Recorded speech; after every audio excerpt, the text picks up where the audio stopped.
The Awakening. The salvage vessel. Scavenger's dream drifted silently through the Kepler Nebula's crimson embrace, its hull scarred by decades of deep space operations. Captain Zara Volkov pressed her weathered palm against the viewport, studying the anomalous reading that had drawn them into this forgotten corner of the galaxy.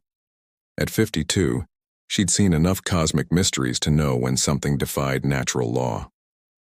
"Confirm those readings, Kai," she ordered without turning from the window. Kai Nakamura's cybernetic fingers danced across the sensor array, his augmented eyes flickering with data streams. The young engineer's neural implants hummed softly as he processed the impossible information. "It's not a mistake, Captain. That's definitely the UES Meridian. Registry confirms it vanished during the Great Expansion, 700 years ago." Dr. Marcus Webb looked up from his archaeological equipment, excitement brightening his scholarly features. The Meridian? That was Dr. Evelyn Cross's expedition. They were testing revolutionary consciousness preservation technology for long-duration space travel. If that ship survived intact, he trailed off, overwhelmed by the implications. Chief Petty Officer Rosa Martinez checked her sidearm for the third time, her military instincts on high alert.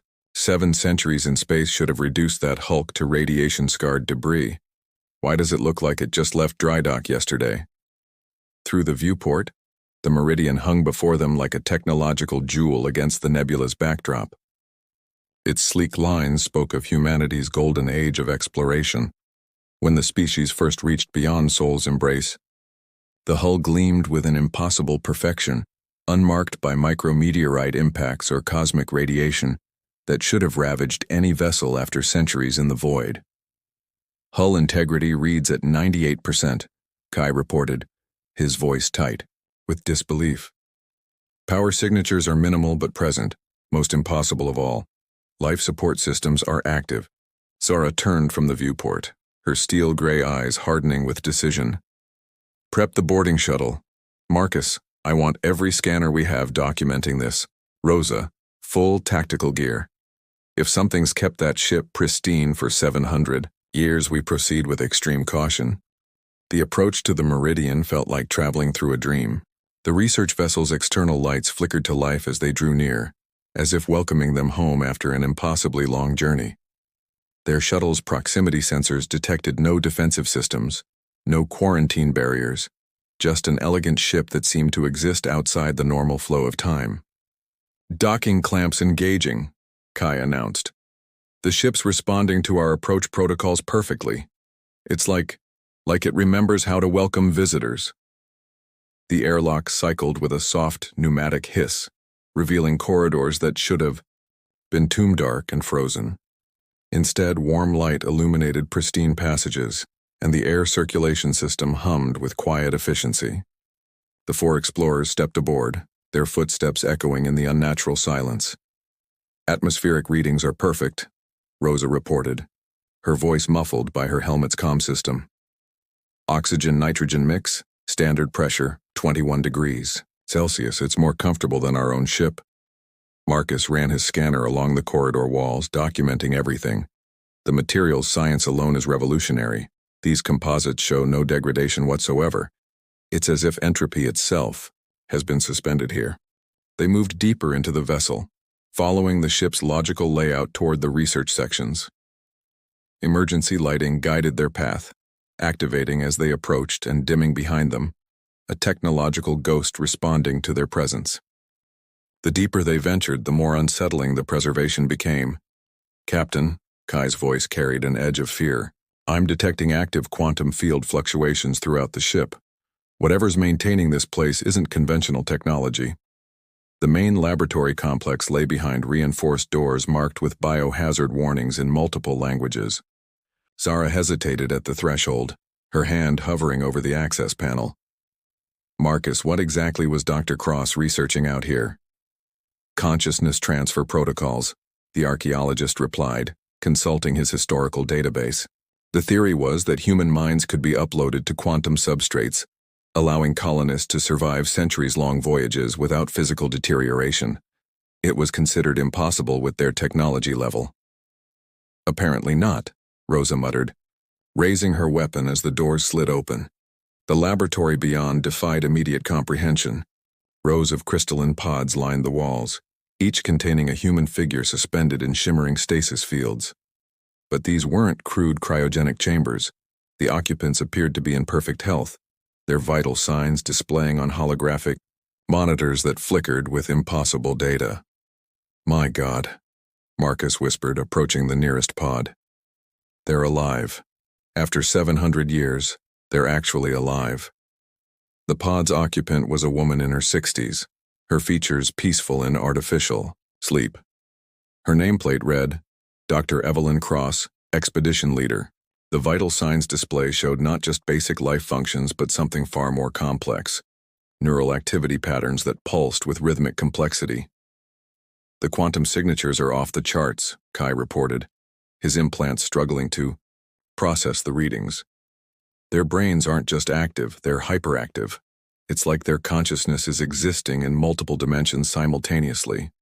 A new sound filled the laboratory, a gentle harmonic tone that seemed to come from everywhere at once. The stasis pods began to glow more brightly, their occupants' vital signs fluctuating wildly. We should leave, Rosa said urgently. We're triggering something, but it was too late. Dr. Cross's pod hissed open, releasing clouds of oxygenated vapor.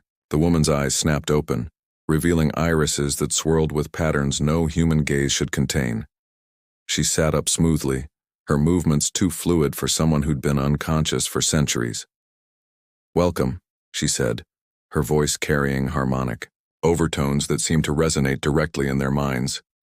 We've been waiting for you to find us, the experiment. It succeeded beyond our wildest dreams. Zara stepped forward, her hand instinctively moving to her sidearm. Dr. Cross? You've been missing for 700 years. How are you alive? The woman who had been Dr. Cross smiled, an expression both familiar and utterly alien. Alive? That's such a limited concept now. We transcended mere biological existence long ago. Our consciousness merged with the quantum field itself. We've been exploring dimensions of reality your species hasn't even discovered yet. More pods began opening throughout the laboratory. Men and women emerged from their crystalline chambers, each bearing the same impossible gaze, each moving with inhuman grace. They were human, yet something fundamental had changed, evolved beyond recognition. The ship, Marcus gasped, pieces of the puzzle falling into place. It's not just preserved, it's become a bridge between realities. You're existing in quantum space. Precisely, Dr. Cross replied, her form seeming to shimmer slightly as if not entirely anchored to physical reality. When our systems failed 7 centuries ago, we faced a choice. Die in the cold void or take the ultimate leap of faith. We uploaded our consciousness to the quantum substrate, but something wonderful happened. We didn't just survive, we evolved. The laboratory's main display activated, showing complex equations and dimensional models that hurt to look at directly. Kai's cybernetic implants sparked as they tried to process the information, and he stumbled backward with a cry of pain. The knowledge we've gained, Dr. Cross continued, seemingly unaware of Kai's distress. The dimensions we've explored, the fundamental truths we've discovered about consciousness itself. Humanity needs this gift. The universe is far stranger and more wonderful than your species imagines. Rosa raised her weapon, though she wasn't sure what she was aiming at. What do you want from us? Dr. Cross's smile widened, revealing teeth that seemed to exist in too many dimensions at once. Want? We want to share our transcendence. The physical form is just a prison, binding consciousness to crude matter. We can free you from that limitation. We can make you like us.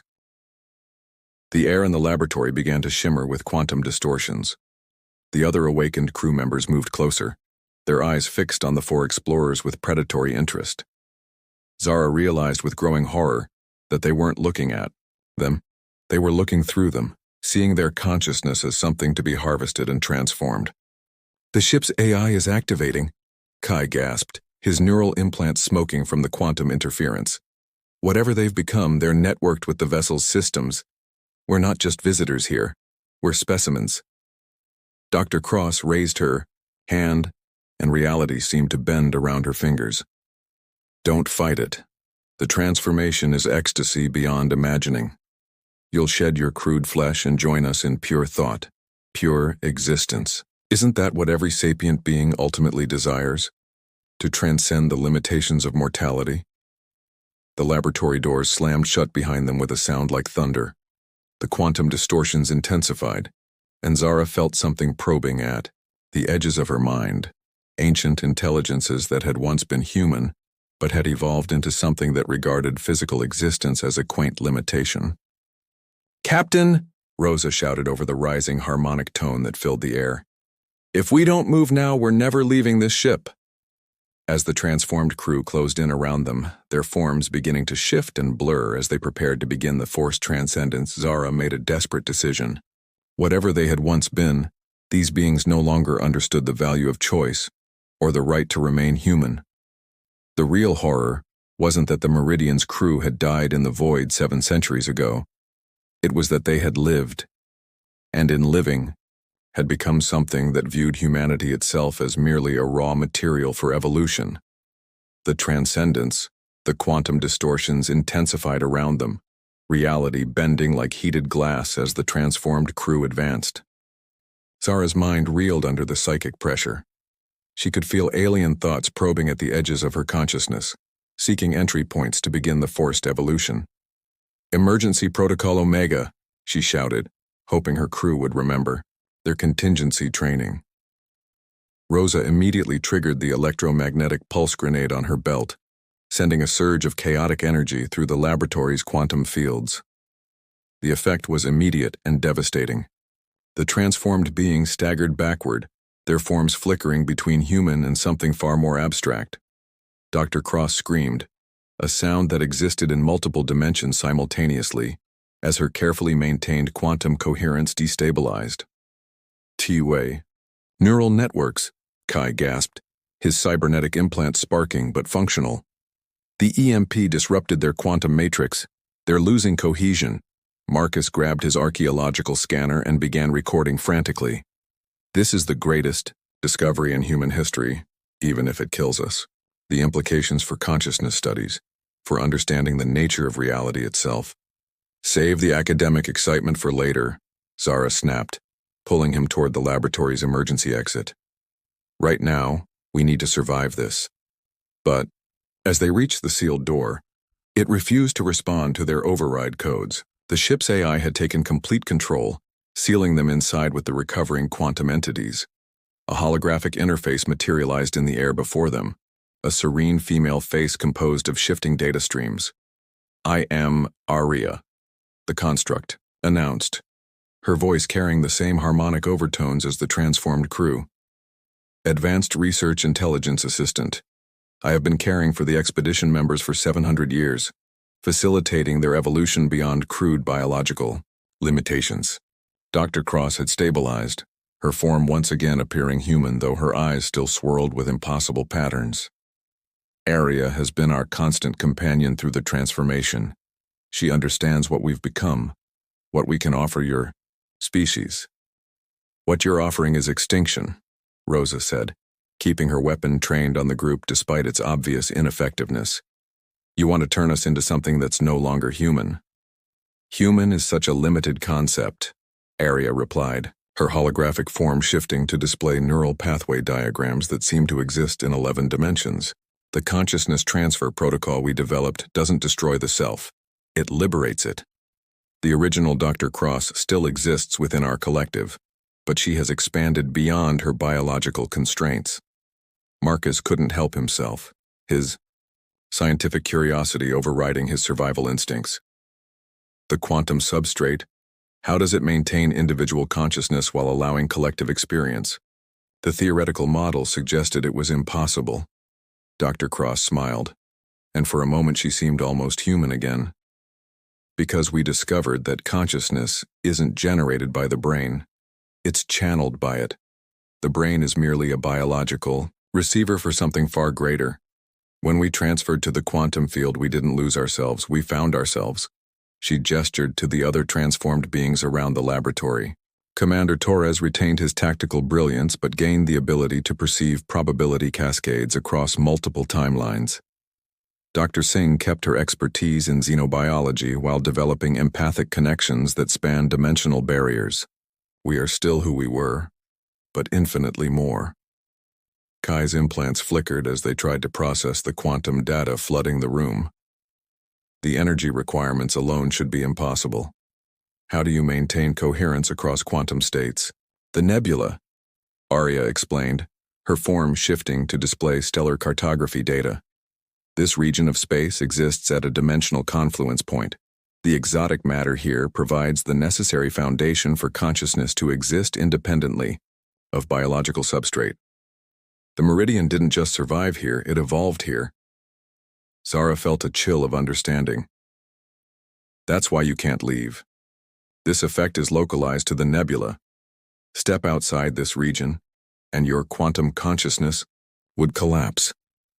Unless, Dr. Cross said, her eyes brightening with predatory interest, we had biological anchors, hybrid beings who could maintain quantum coherence while existing in normal space.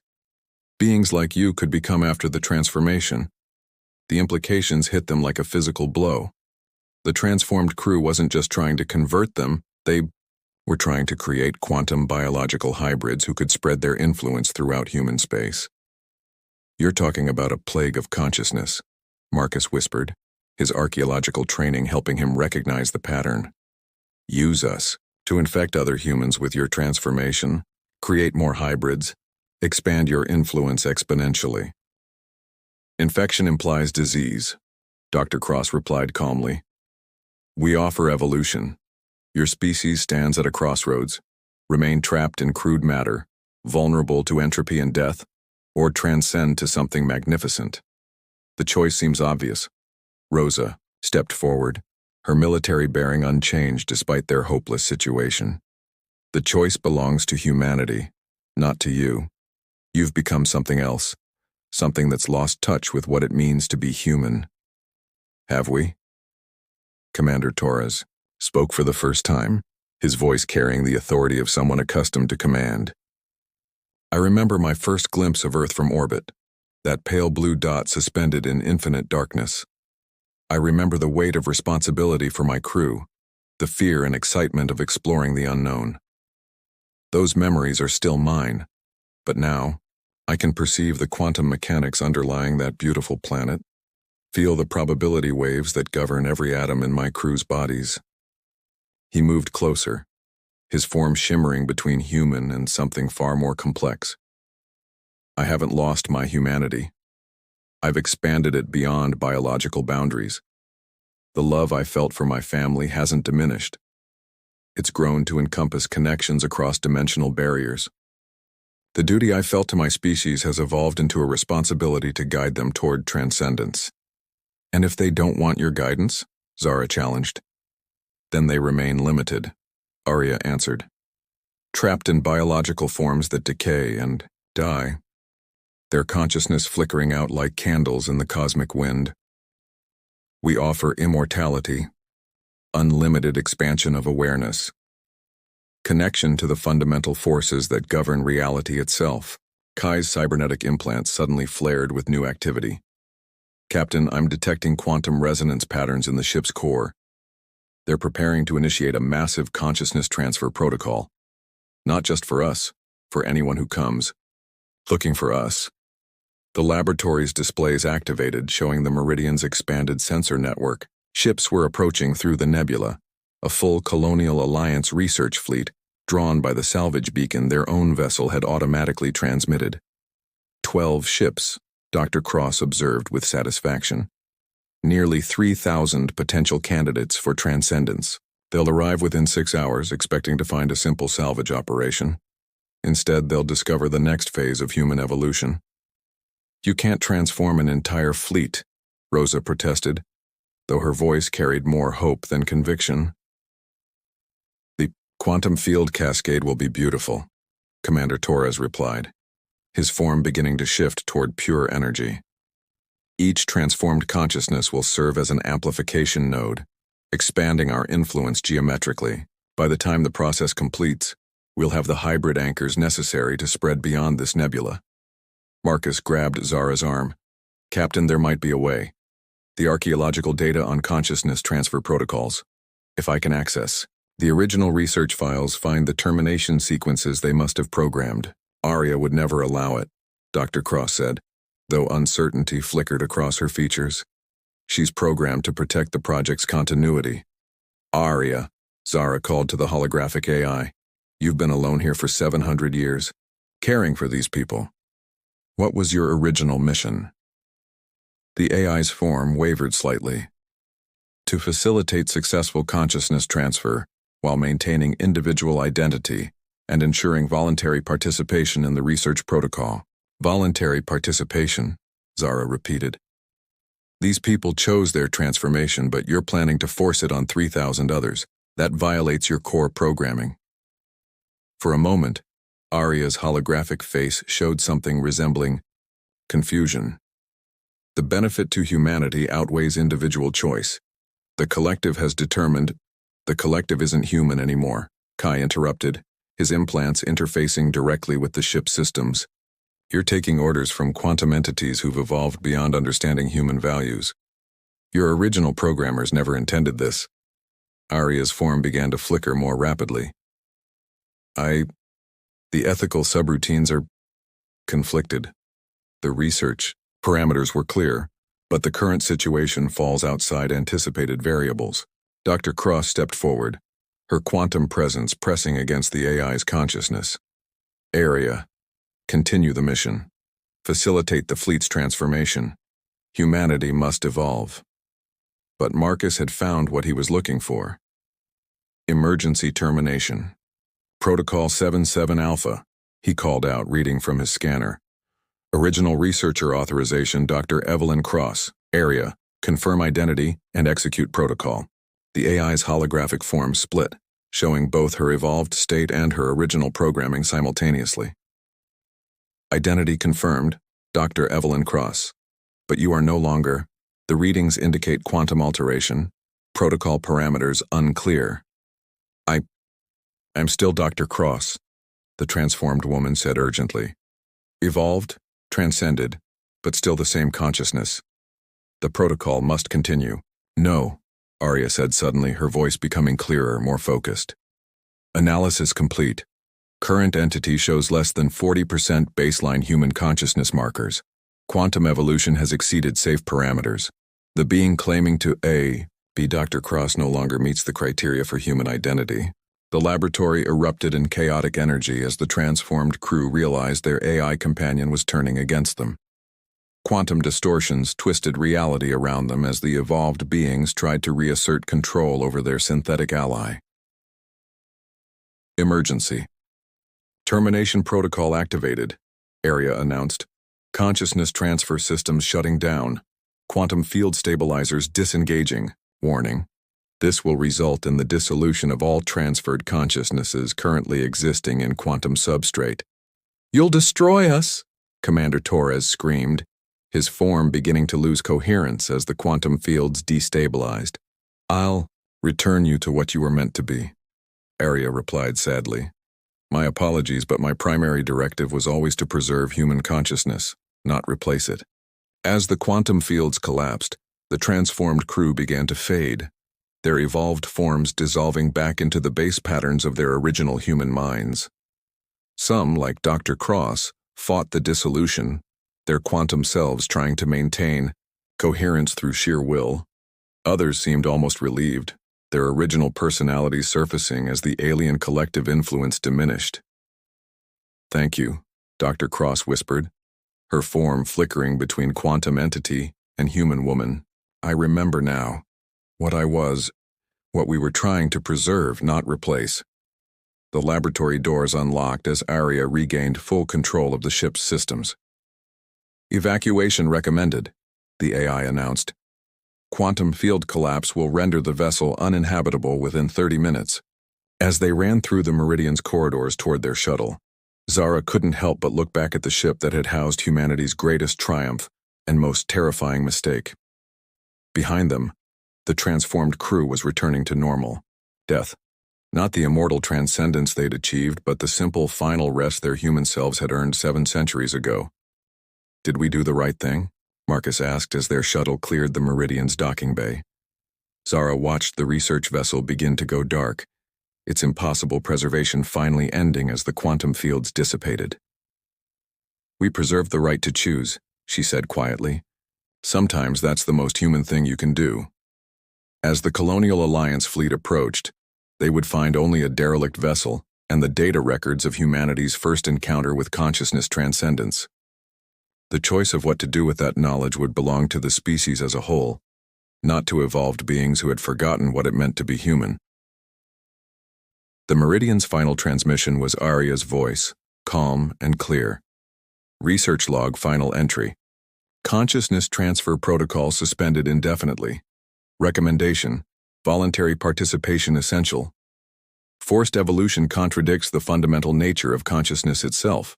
The universe is vast enough for both transcendence and humanity to coexist, but only if the choice remains free. In the depths of space, the Kepler Nebula continued its ancient dance, still harboring the dimensional confluences that made consciousness transfer possible. But now it would wait for humanity to grow wise enough to make that choice with full knowledge of both its wonders and its costs.